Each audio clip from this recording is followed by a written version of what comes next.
nasty bitch season isn't just about.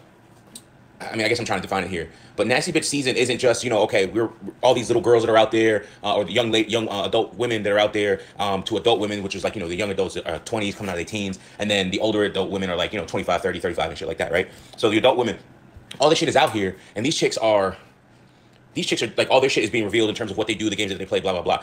Nasty bitch seasons, of course, going even further, where all these paternity tests are coming out, and these niggas is finding out the dudes that they thought they were their fathers, or the fact that their mom know they father the whole time, but they just didn't care enough, and they didn't want to tell that nigga the whole time and shit like that. I mean, look at Kirk Franklin's dad. He looks like he's a well-to-do man. Look at the fucker's door alone for him to come into his house, and he's like, I'm this person, and then he comes in and everything else like that, and then the dude's crying. He's old, he's retired, he's got his golf shirt on, and so on and so forth. And it's just like, yo, your mama was a nasty bitch because she didn't want to fucking tell this dude. She's all around, she has her fucking legs spread. But by the time you knew her, she was in church and she was raising you, and she was saying, she probably every time you asked about your daddy, she was like, well, don't worry about him. It's okay, it's me and you, blah blah blah. Not knowing that your dad ain't no bum dude, ain't in jail, ain't fucking, all over the place. Man, the craziest shit is to find out that your dad actually has some money about him, even if it is in retirement, but has some money and sense about him to where he can actually do well, provide, so on and so forth. But you and your mama had to suffer because that bitch wanted to be single and she had her fucking pride and she didn't want to bow to him, and she wanted to be rebellious. Like, imagine that. You had to suffer because this motherfucker wanted to do all this other shit, right? So there's that part. And then, damn, what's the other thing I was gonna say?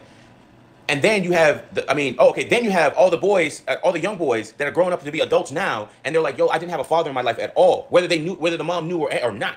And these dudes, Tyler Perry, Kirk Franklin, these dudes are prominent. These dudes are looking around, and they're finding out because of all the shit that we push in terms of being in the comment sections, videos, so on and so forth. All the shit that we push and the knowledge we're putting out there. Now they're starting to question, like, believe all women. No, it's question all women now. So now they're starting to question this shit. They're starting to question their own mama. They starting to look in. They starting to do that whole you got to defeat your mom type shit that you've talked about for years. And they're starting to look around and they're saying, you know what? I need to look into this and she's gonna tell me. And if she's not gonna tell me, me and my fame and all this other shit that I had, she's not gonna have any part of it anymore. Fuck that. I've been suffering for all these years, and I had to suffer because this bitch was hard-headed. Like, yo, it's one thing to suffer because you made a bad decision, right? It's another thing to suffer because of someone else's bad decisions. Like, bro, these dudes are gonna start going off on their single moms and saying, yo, you put yourself here, and you expect me to fucking bail you out or socialize the issues? I think you say they want to privatize the wins and socialize the losses. And it's just like, yo, you want me to socialize your fucking losses, your fucking bad decision? I found out and I talked to my daddy. The nigga got some sense. He was supposed to leave your dumb ass because you did this, and this, so on and so forth. Yo, this shit's really starting to fucking come out here, man. These chicks can't fucking hide this shit no more.